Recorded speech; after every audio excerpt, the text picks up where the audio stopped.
Hévron, l'endroit où le peuple juif est né, l'endroit où tout a commencé.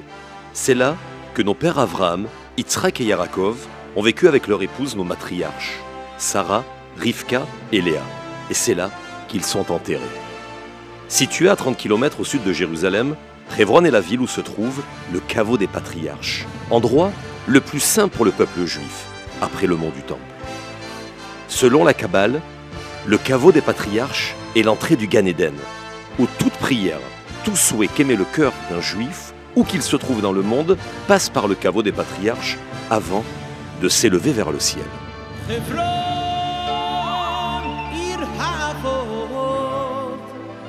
Au fil des générations, les Juifs sont toujours venus se recueillir sur les tombes des patriarches et y puiser force et émouna.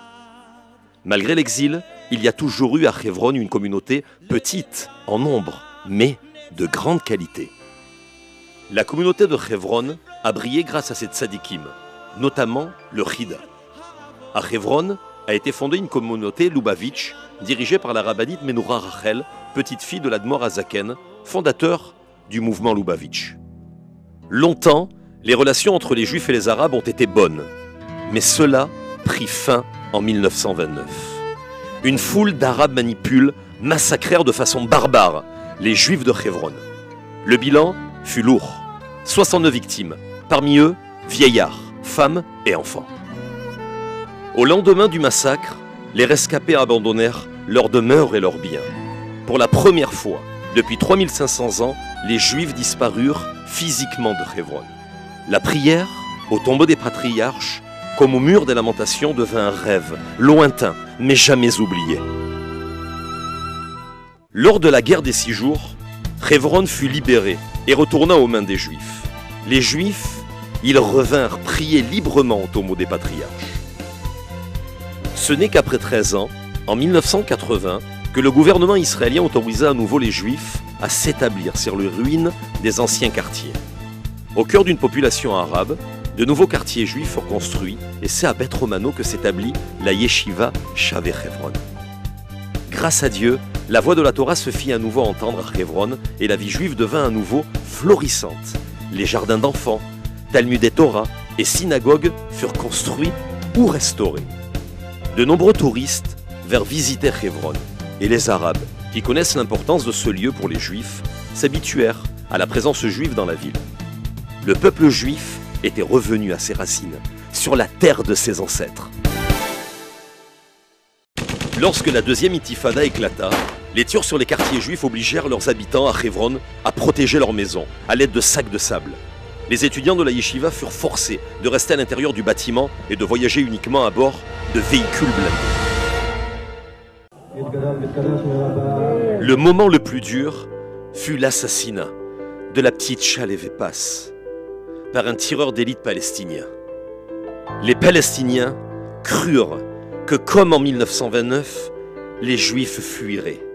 Mais convaincus de leur droit éternel, les Juifs ont tenu le coup et sont restés à Hévron.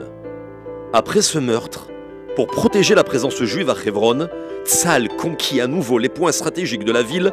Petit à petit, le calme revint. La Yeshiva Shavé Hévron se trouve au centre historique de Hévron, à 500 mètres du caveau des patriarches. Elle réside dans Beth Romano, bâtiment historique construit au XIXe siècle et où vécut le Sdei Chemed, grand rabbin séfarade de Hévron. Ce bâtiment accueillit ensuite la Yeshiva Torat Emet du mouvement Lubavitch. La Yeshiva actuelle a commencé avec quelques élèves. Au début, l'idée d'une Yeshiva à Hévron fut considérée comme une folie, dont toutes les conditions de vie étaient difficiles. Grâce à l'esprit héroïque de Hévron, la Yeshiva s'est renforcée et les étudiants ont commencé à affluer de tous les coins du pays pour étudier la Torah à proximité du tombeau des patriarches. En 2001, la construction de 3 nouveaux étages ont été ajoutés, dont un Beth Midrash et son impressionnant Eichal. La construction n'est toujours pas achevée et 7 étages sont prévus pour un bâtiment d'internat. La yeshiva est sioniste et le service militaire est un vecteur fondamental dans tout son système éducatif. Les étudiants occupent des postes importants dans les unités d'élite de Tzahal et certains poursuivent des carrières d'officiers. Des milliers d'anciens élèves de la Yeshiva Shaver Hebron occupe des places importantes dans tous les domaines d'activité à travers le pays. Actuellement, la Yeshiva compte plus de 300 élèves, parmi eux 70 élèves mariés, pères de famille qui vivent dans toute la région et qui renforcent la présence juive.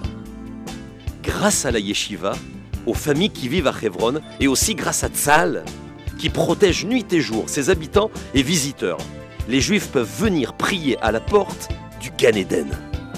La Yeshiva Shaver Hebron, pour moi, c'est Hebron même. C'est l'endroit où on se sent le plus proche de nos pères Abraham, Yitzhak et Jacob.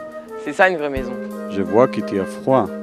Il fait froid en hiver à Hebron, surtout dehors, mais quand on rentre dans ce bâtiment-là, dans la Yeshiva, et qu'on va au Beth Midrash et qu'on entend l'étude de la Torah, ça fait tellement plaisir, ça réchauffe vraiment le cœur.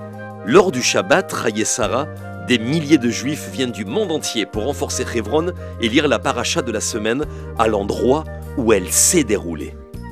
Pendant l'été, de nombreux Français viennent à Hebron et au mois d'août, une journée de solidarité était organisée pour les Juifs francophones qui viennent en pèlerinage au tombeau des patriarches.